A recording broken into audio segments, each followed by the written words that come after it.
Kasus penembakan Kasat Reskrim Polres Solok Selatan, AKP Rianto Ulil Ansyar dalam kasus polisi tembak polisi menjadi duka kelam bagi keluarga dan institusi Polri. Seorang perwira yang sedang menjalankan tugas untuk menindak tambang ilegal justru tewas di tangan rekannya sendiri. Kapolda Sumatera Barat, Irjen Suharyono membenarkan bahwa korban AKP Rianto Ulil bersama jajaran Reskrim Polres Solok Selatan tengah gencar melakukan penangkapan tambang ilegal.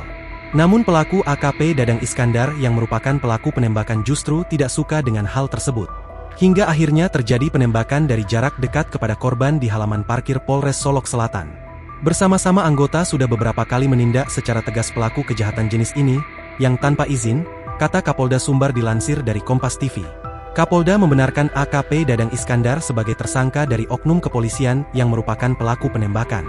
Irjen Suharyono mengungkapkan bahwa pelaku melakukan penembakan sebanyak 2 kali. Diperkirakan kalau dari hasil visum dokter itu 2 kali, mengenai bagian pelipis dan pipi, ungkap Kapolda. Komisioner Kompolnas, Hoirul Anam meminta polisi menyelidiki dugaan motif penembakan terkait dengan penertiban tambang ilegal. Kami berharap kepada Polda tidak hanya berhenti di kasus penembakannya, tapi apa di balik itu semua. Termasuk kalau ada aktor-aktor lain di balik peristiwa ini yang terkait galian tersebut. Itu juga harus diusut tuntas, ujarnya. Mantan Kabareskrim, Arief Sulistianto meminta Polda Sumbar memberi sanksi tegas terhadap pelaku atas tindakan brutalnya. Tidak cukup dipecat, harus dihukum dengan seberat-beratnya, supaya memberikan pesan kepada yang lainnya dan kepada anggota Polri yang lainnya, katanya.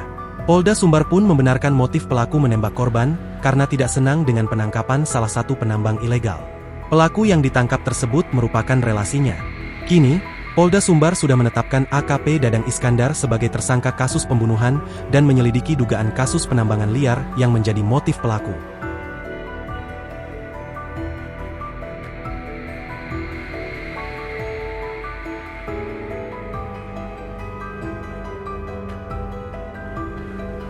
Download Tribun X sekarang, menghadirkan lokal menjadi Indonesia.